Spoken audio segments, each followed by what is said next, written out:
Hello, Assalamu alaikum wa rahmatullahi wa barakatuhu. Welcome you back again on this digital platform of JK Boss Foundation classes. So, dear students, welcome you back again in the chapter number 3 of class 9th history, in which we are discussing Nazism and rise of Hitler. We are basically discussing the cruelties of Hitler in today's lecture, and we will have a talk today about the rise of Hitler. Who was Hitler? What basically Hitler had in his the whole course. Okay, so let me start today. The Hitler. Who was Hitler and how Hitler came into the power? How Hitler, we will witness today the rise of power, of Hitler. And today our talk will be all about the Hitler. So let we start. One second. चलिए, तो आज हम बात करेंगे Hitler के बारे में। Hitler कौन था, हिटलर का प्राइस क्या था, हिटलर कैसे पावर में आया। ठीक है, तो हम आज उसी पे बात करेंगे। पूरा हमारा फोकस आज हिटलर पे होगा। तो बात करते हैं हिटलर के कांडों के आज। और पहले देखेंगे हिटलर कौन था। पूरा नाम एडोल्फ हिटलर, याद रखिएगा, पूरा नाम एडोल्फ हिटलर। ठीक, तो क्या है, पॉलिटिक्स लिखा भी गया है, economic, political, social crisis. Basically जब मैंने पहले भी कहा था, जो सिचुएशन जर्मनी में उभरी, जो हालात जर्मनी में सामने आए, जो हालात जर्मनी में उभरे, चाहे वो इकोनॉमिकल थे, सोशल थे, पॉलिटिकल थे, सियासी, समाजी, माशी, तीनों चीजें सामने एक साथ होकर, ठीक है, जुर्मट बनाकर क्या बनते हैं, एक रीजन बनते हैं, कंट्रीब्यूट करते हैं एक ऐसी शख्सियत को बनाने में, उबारने में, पैदा करने में, डेवलप करने में, जिसने आगे जाकर जर्मन की नैया डुबाई। ठीक है, अब वो कब जन्मा था? 1889 में जन्मा था।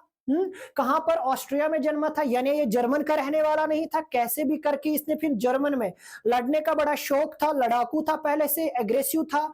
तो वहां से जाकर हिटलर गरीबी में जन्मा था। तो क्राइम गुर्बत से ही जन्मते हैं और फूल भी गुर्बत से ही आते हैं। जहां कांटे वहां फूल, बट ये तो कांटा ही निकला। ठीक है, चलिए, he served in the world war 1 में इसने सर्व किया। हाँ, और आगे जाकर इसने बहुत सारे मेडल्स जीते, बहुत सारा इज्जत और इकराम जीता, एज अ स्पॉय काम किया। ठीक है, मैसेंजर काम, एज अ मैसेंजर इसने काम किया। और इसके मन को सबसे ज्यादा किस चीज ने क्रोधित किया, क्रोधित, एग्रेसिव बनाया? किस चीज ने? That was the treaty of Versailles. Treaty of Versailles ने इसे सबसे ज्यादा क्या किया? डिसअपॉइंट किया।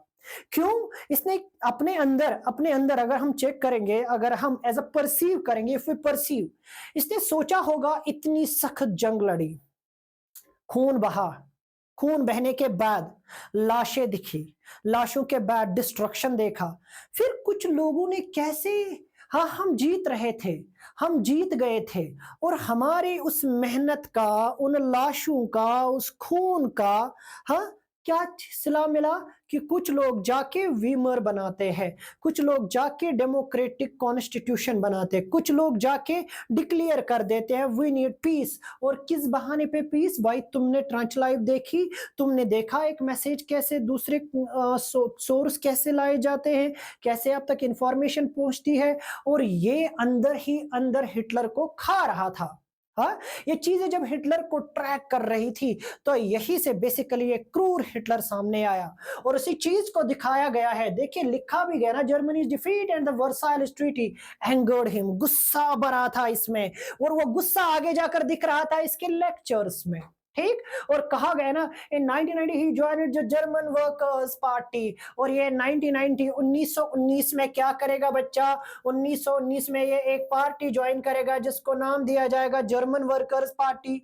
और उसके बाद इसी जर्मन वर्कर पार्टी को नाजी पार्टी नाम दिया जाएगा, याद रखिएगा। ठीक है, और फिर जब आप आगे चेक करोगे, व्हेन यू विल गो, ठीक है, तो आपको क्या देखने को मिलेगा? नाजी को बहुत ही ज्यादा क्या मिला? उसको सपोर्ट मिला। कब मिला? ग्रेट डिप्रेशन में। जब यहां पर ग्रेट डिप्रेशन था, जब इकोनॉमिकल, ग्रेट डिप्रेशन क्या है मेरा बच्चा? ग्रेट डिप्रेशन है इकोनॉमिक क्राइसिस। याद रखिएगा, इकोनॉमिक क्राइसिस को हम ग्रेट डिप्रेशन कहते हैं। हाँ, जब इकोनॉमिक क्राइसिस हुई, जब वॉल स्ट्रीट क्रश हुआ, जब एक दिन में 13 मिलियन शेयर्स भेजे गए, जब जब पूरा अनएम्प्लॉयमेंट ब्रेक हुआ और नाजी प्रोपेगेंडा, और नाजी ने कहा उस जमाने में हम आपको एक अच्छा फ्यूचर देंगे, हम आपको कामयाबी देंगे, हम आपको कामरानी देंगे, हम आपके माथे पर सोने की क्या लगा देंगे, सोने की बिंदिया चमकाएंगे। वो सारी चीजें इन्होंने रखी।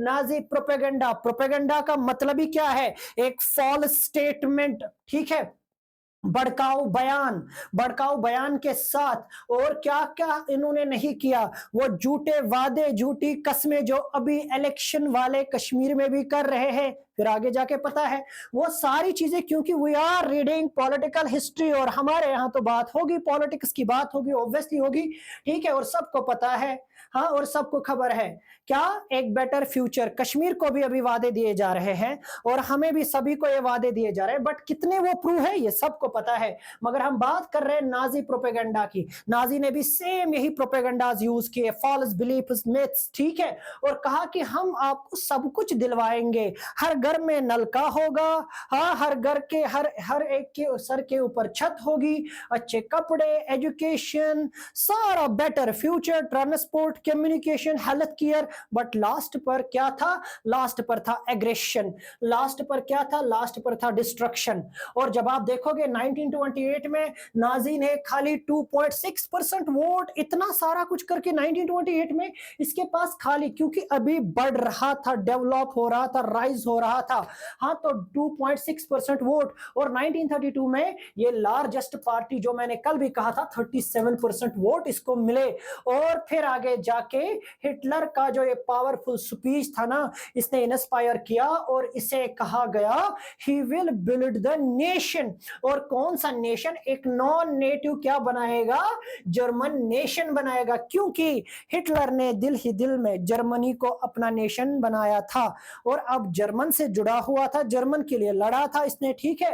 अब जरा आप देखो, और उसने क्या कहा, मैं जर्मन को, मैं एक रिबिल्ड द नेशन, प्रॉमिस किया कि मैं एक नेशन बनाऊंगा। जरा ध्यान से सुनिएगा, बच्चा कह रहा है नेशन, हाँ, नेशन बनाएगा, मैं कौम बनाऊंगा। और ये कौम ऐसी नहीं बनती है, ये कौम ऐसे नहीं बनती है, कौम के पीछे कल्चर होता है, कौम के पीछे कल्चर नहीं, एक कॉमन हिस्ट्री होती है।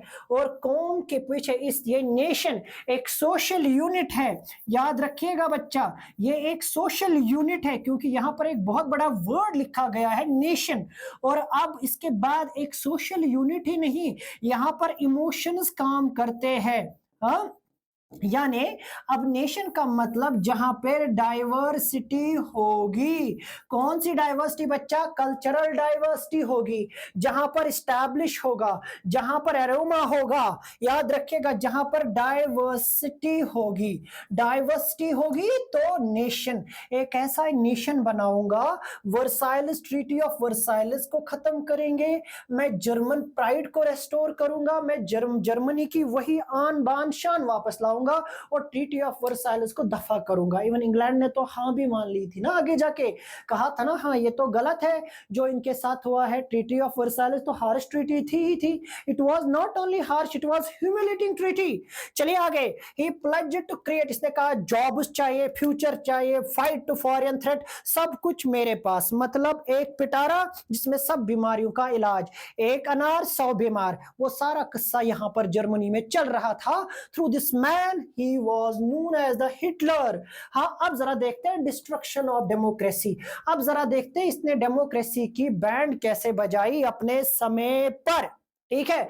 Democracy by the people for the people, ऐसी गवर्नमेंट जो लोगों के जरिए चुनी हुई सरकार। अब वीमर क्या थी, डेमोक्रेटिक, अब जर्मन क्या बन चुका था, demo Republic, democratic Republic nation बन चुका था। मगर क्या हुआ जरा देखते हैं, जरा बेटा सबसे पहले देखते हैं कि इसे क्या, कल भी मैंने कहा था, इसे 13 जन 1933 को क्या बनाया गया, इसे बनाया गया वाइस चांसलर ऑफ विच, शाबाश, वाइस चांसलर इसे बनाया गया, अपॉइंट किया गया। प्रेसिडेंट किसने, प्रेसिडेंट हिंडबर्ग ने अपॉइंट किया। और जब ये पावर में आया, इसने क्या किया, इसने डेमोक्रेसी को खत्म करना स्टार्ट किया। कैसे, अभी बात करेंगे। मैंने कल फायर डिक्री पहले वाले लेक्चर नंबर 2 में मैंने फायर डिक्री को डिस्कस किया था। 28 फेब को आग लगी यहाँ पर पार्लियामेंट हाउस में, और पार्लियामेंट हाउस में आग लगते ही इसने लोगों से ऐसे सस्पेंड नहीं किए। यहाँ पर हमने लिखा है सस्पेंडेड सिविल राइट्स, हाँ ऐसे नहीं किए। जरा देखते अभी कैसे किए। ऐसे कैसे किए, इसने लोगों को ना इमोशनली लोगों से खिताब किया। हाँ मैं आपका लीडर, मैं आपका रख रखाव करने वाला, मैं आपका प्यारा चहीता, और क्या कर रहा हूं मैं, हाँ उन दुश्मनों से लड़ने जा रहा हूं, इसमें मुझे आपकी मदद चाहिए, मैं अकेले नहीं कर सकता आपकी मदद के बगैर। ऐसी इमोशनल स्पीच की कोई भी पत्थर पिघल जाएगा सनम, ठीक है। और उसने क्या कर दिया, हाँ उसने क्या कर दिया, civil rights, freedom of speech, press and assembly, सब कुछ छीन लिया। Freedom of press, freedom of right, सब कुछ छीन लिया इसने। जो वीमर ने दिया था, जो वीमर कॉन्स्टिट्यूशन ने दिया था, वो सब कुछ छीन लिया। और 3 मार्च 1930 को एक क्या किया, एक इनेबलिंग एक्ट पास किया, यानी पूरी तरीके से लागू किया। और 3 मार्च को ही बच्चा क्या बनेगा, ऑन 3 मार्च 1933 को ही डिक्टेटरशिप इस्टेब्लिश होगी। क्वेश्चन बनेगा यही से, डिक्टेटरशिप कब इस्टेब्लिश हुई, कहां पर, जर्मनी में। तो याद रखिएगा पूरी तरीके से 3 मार्च 1933 को ही डिक्टेटरशिप यहां पे इफेक्ट होती है। और क्या था ये, बेसिकली डिक्टेटरशिप थी जर्मनी में, और पावर मिला, ठीक है। और अब पार्लियामेंट को बाईपास कर देगा, और ये पार्लियामेंट को साइडलाइन करेगा, और पावर अपने हाथ में लेगा और रूल करना स्टार्ट करेगा। पॉलिटिकल पार्टीज, ट्रेड यूनियन, सब कुछ, जितने भी गिल्ड वगैरह यहां पर थे ना, जितने भी गिल्ड थे, पॉलिटिकल पार्टीज थी, सब कुछ खत्म, सब कुछ बैन कर दिया गया, except one party, that was the Nazi party. अरे भाई ऐसी तो पार्टी है हमारे यहाँ भी, ठीक है, बहुत सारी पार्टियां हैं जो ना दूध की दुली है। चलो जरा बेटा चेक करते हैं, क्या banned except the Nazi party and affiliates, ठीक है। और क्या हुआ, the state to complete control over, अब स्टेट किस किस को संभालेगा, जरा चेक करते हैं, ठीक है। इकोनॉमी किसकी रहेगी, अब कौन इकोनॉमी को देखेगा, जी हिटलर साहिब देखेगा। अच्छा मीडिया को कौन देखेगा, मीडिया पर कंट्रोल करने वाला हिटलर साहिब देखेगा। हाँ मिलिट्री को कौन देखेगा, हिटलर साहिब देखेगा। जुडिशरी को कौन देखेगा, हिटलर साहिब देखेगा। मतलब all the major institution of democracy were controlled by, शाबाश, कौन कौन मेरा बच्चा, हिटलर। याद रखिएगा कौन कंट्रोल करेगा, एक नाम काफी है, वो कौन है, हिटलर साहिब। हाँ ये बंदा कंट्रोल करेगा किस किस को, इकोनॉमी को भी, पैसा छापना छपाना सब कुछ, मीडिया यानी न्यूज क्या आएगी। अब जरा लिख के दिखाओ, कौन लिखेगा इस बंदे के खिलाफ, है उसकी पीट पीट के टॉर्चर से ना ऐसा हाल कर देंगे कि न तो हकने लायक रहेगा, ठीक है, न खाने लायक। चलो फिर मिलिट्री की बात करते हैं, मिलिट्री भी हाँ अपने हाथ में लाठी, जिसकी लाठी उसकी भैंस। चलो फिर जुडिशरी, हाँ ठीक भी करे, अच्छा करे, अपना बबुआ अच्छा है। तो सारा इस बंदे ने अपने हाथों में ले लिया। Once he capture all the things, now you can see how democracy was there, थी डेमोक्रेसी। इसीलिए मैंने कहा जब 3 मार्च 1933 को ही 3 मार्च 1933 को ही 3 को ही क्या हुआ था, वहां पर डिक्टेटरशिप एस्टैब्लिश हो गई थी। और यहां से एक बंदे ने सारा पावर अपने हाथों में संभाल के रखा, यानी सब कुछ अब किसके इशारों पे चलेगा, हिटलर के इशारों पे। अब जब चलेगा तो क्या होगा देखेंगे। अब जरा क्या हुआ, और अब इतना ही नहीं, अब ये सर्वेलेंस, हाँ अब ये क्या करेगा, अब हिटलर सर्वेलेंस बढ़ाएगा। ये सर्वेलेंस कहां पे बढ़ाएगा, ये सर्वेलेंस बढ़ाएगा, रिमेंबर ये क्या करेगा, सर्वेलेंस बढ़ाएगा, यानी नजर गुजर। क्या बेटा, नजर गुजर, नजर गुजर, ये याद रखिएगा, नजर गुजर बढ़ाएगा। ये जो ही नजर गुजर बढ़ाएगा, किस पर नजर गुजर बढ़ाएगा, सिविलियंस पर, हाँ सिविलियंस पर, सिविलियंस एंड, हाँ सिविलियंस और सम स्पेशल, या हम कहेंगे स्पेशल पीपल, जो कुछ खास लोग थे, हाँ, और कम्युनिटीज पर। बहुत सारा कुछ कहने को है, हाँ, but within the passage we cannot say that, within the severe, we have to be limit. तो community, special people, community, civilization, civilians, इन सब पर नजर गुजर रखी गई। अलग अलग नई फौज सामने लाई गई और उन सब पर नाजीज के जरिए सोसाइटी को कंट्रोल किया गया। यानी the whole community was controlled by the whole society of Germany was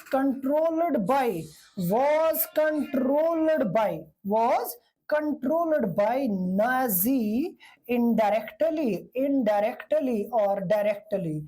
कुछ जगहों पर डायरेक्टली, कुछ जगहों पर इनडायरेक्टली नाजी कंट्रोल कर रही थी। ठीक है, अब क्या क्या बनाया जरा आप ऊपर भी देखिए। ठीक है, सीधी सीधी बात है, क्या बनाया इसने? रेगुलर फोर्स तो ग्रीन यूनिफॉर्म में थी ही, एंड द ऐसे स्टॉर्म ट्रूपर्स, हाँ, नए नए नाम, खतरनाक खतरनाक। Additional group included Gestapo, secret police बनाई गई। याद रखिएगा, सीक्रेट पुलिस, जो कोई कैसी बात करेगा उस पर नजर गुजर रखी जाएगी। हाँ, SS, और उसके बगैर protection squads, criminal police and security services, सब कुछ रखा गया। सब कुछ यानी हर एक चीज पर नजर गुजर रखी गई। हर एक चीज पर बहुत ही बिल्कुल जिसे कहते हैं ना बारीक बीनी से नजर गुजर रखी गई।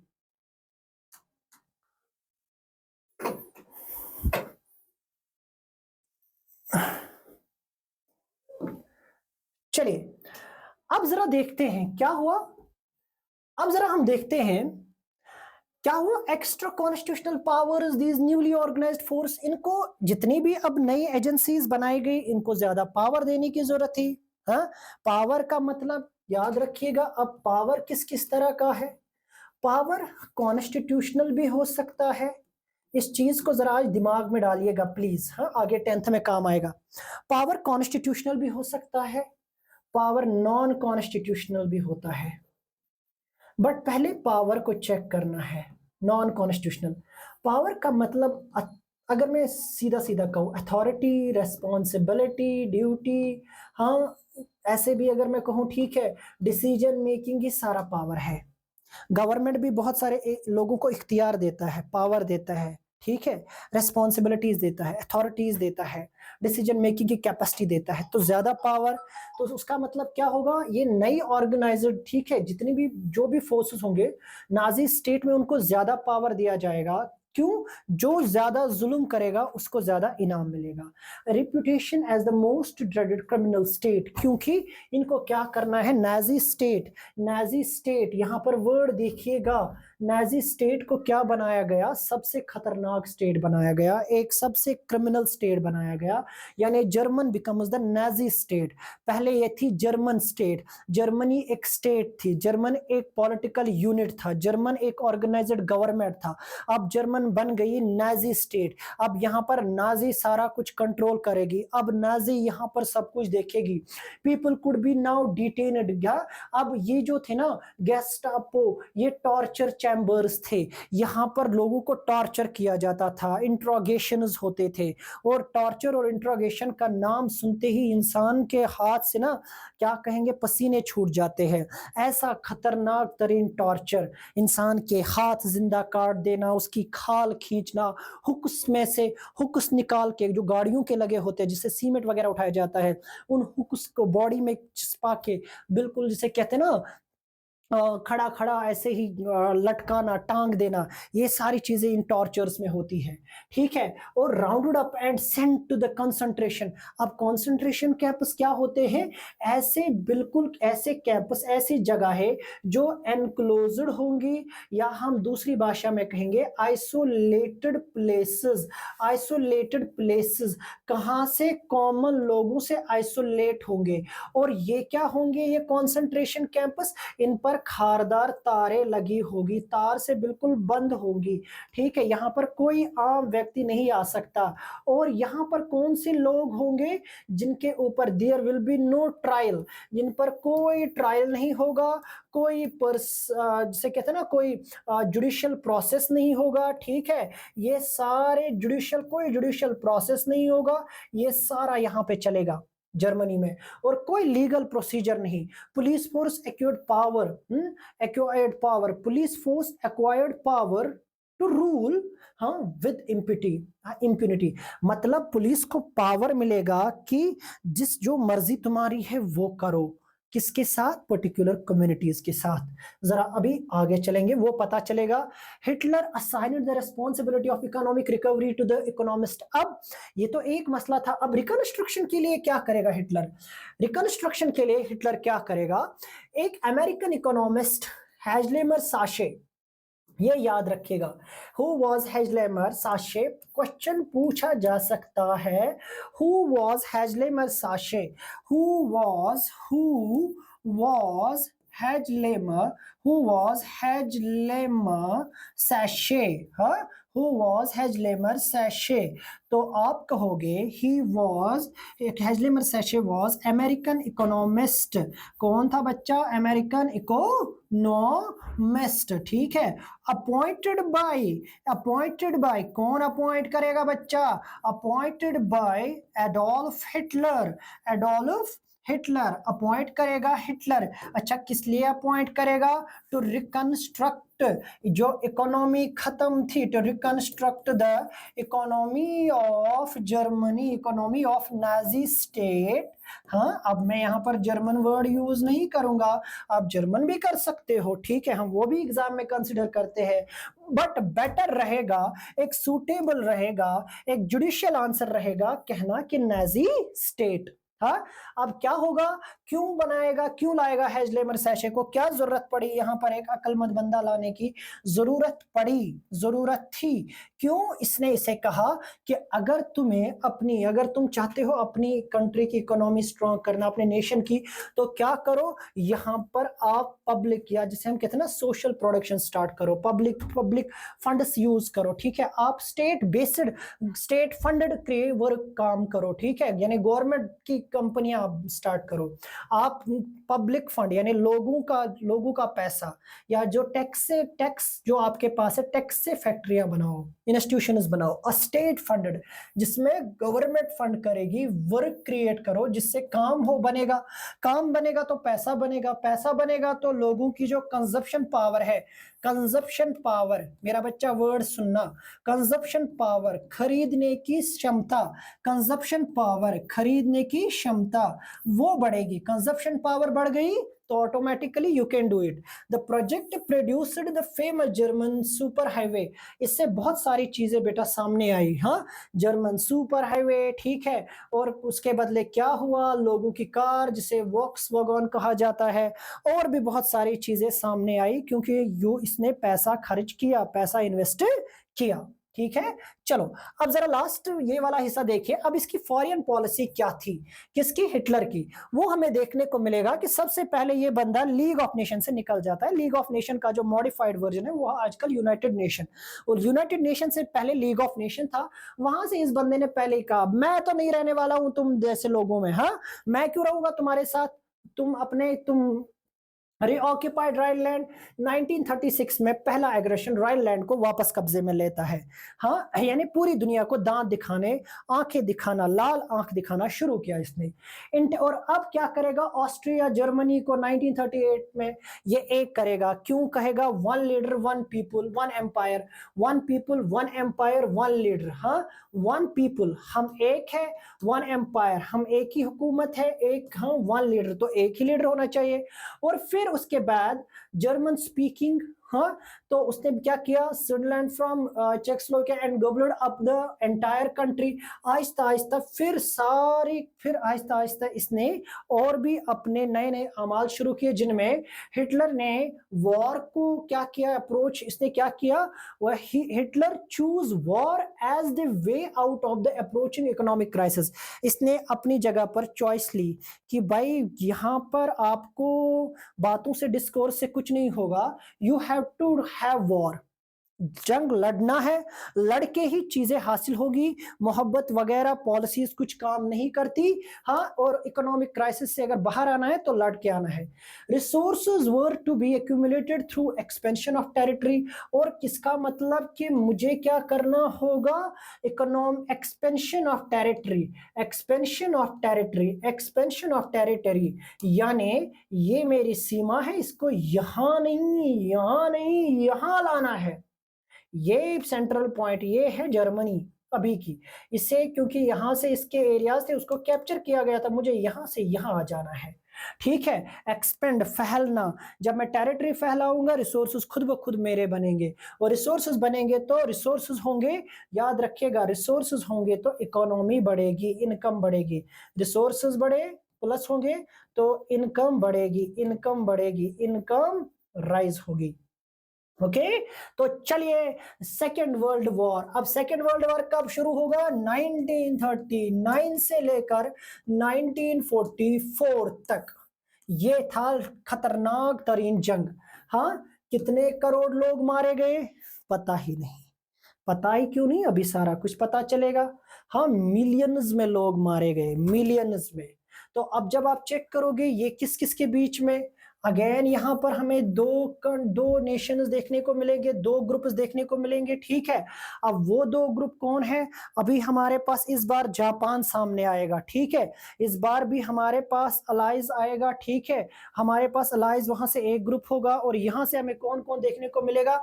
यहाँ से हमें फिर एक बार जर्मनी देखने को मिलेगी, हमें यहाँ पर अब की बार जापान देखने को मिलेगा। ठीक है, और यहाँ पर हमें फ्रांस देखने को मिलेगा, जर्मनी देखने को मिलेगी, सॉरी हमें यहाँ पर हमें फ्रांस देखने को मिलेगा, यहाँ पर हमें फ्रांस के बाद यूएसए देखने को मिलेगा, रशिया देखने को मिलेगा, ब्रिटेन देखने को मिलेगा।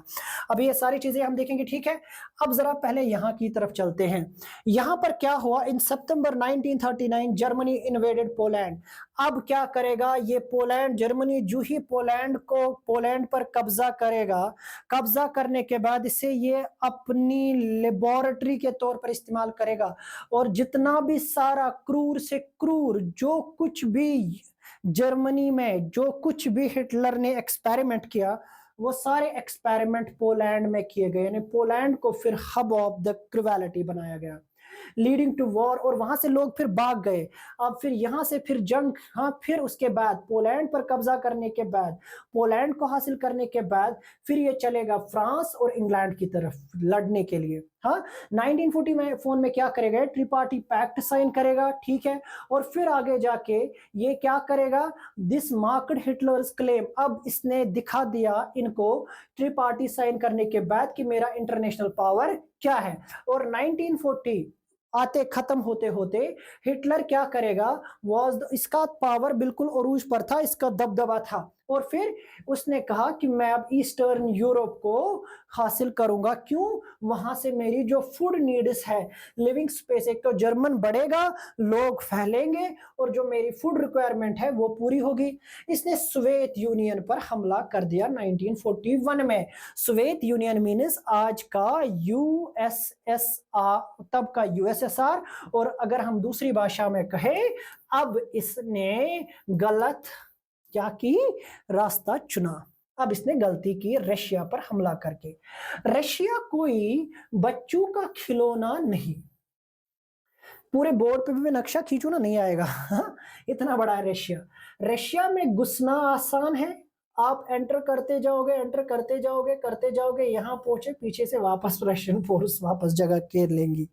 ठीक है, अब रशिया कोई आम देश तो था नहीं, पावरफुल देश है। हाँ, पहले पहले इसने रशिया की हालत खराब की, मगर रशिया को अभी पुराना गुस्सा भी था। ठीक है, strategic mistake exposed Germany to British bombing in the west. But इससे गलतियां हुई, और जिस गलतियों का नतीजा क्या हुआ?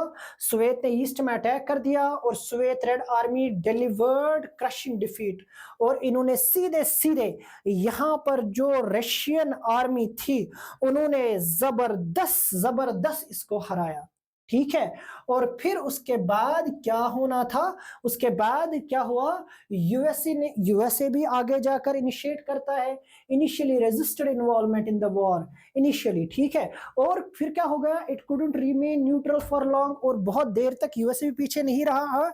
यूएसए पहले खामोश रहा कुछ देर तक, बट जब जापान ने पर्ल हार्बर पर अटैक किया, फिर जाके यूएसए इन्वॉल्व हुआ। लीस्ट यूएसए बहुत टाइम तक बिल्कुल न्यूट्रल था, वो ज्यादा डायरेक्ट इन्वॉल्वमेंट नहीं, क्योंकि वो पहले ही क्राइसिस से बहुत ही मुश्किल से वापस आया था। उसकी इकोनॉमी में वो पावर था कि वो क्विकली उसकी इकोनॉमी ने रेस्पॉन्स किया था 1930s में। हाँ, एक ग्रेट डिप्रेशन के बाद, और वो रिहील हुई थी, बट ये भी रिहील नहीं हो रहे थे। और ब्रिटेन वुड भी इसके बाद सामने आया, ब्रिटेन वुड्स वगैरह। हाँ, ये IMF 1944 में बना, इंटरनेशनल IBRDB इसके बाद बना, जो international bank for reconstruction and development. मगर हम अभी बात करें, जापान का इन्फ्लुएंस ईस्ट में बढ़ रहा था, स्पेशली अगर हम बात करेंगे इंडिया जो ब्रिटिश कॉलोनीज थी, जर्मनी ने जापान ने सीधे सीधे कहा मैं इन पर हमला कर दूंगा, क्योंकि जापान सपोर्ट कर रहा था जर्मनी को।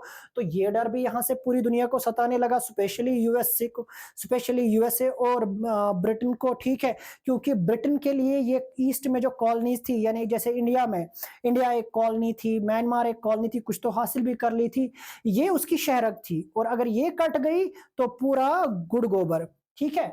अब यहां पर क्या हुआ, it had occupied French Indo China, आप खुद देखो, plan attack US naval base in Pacific.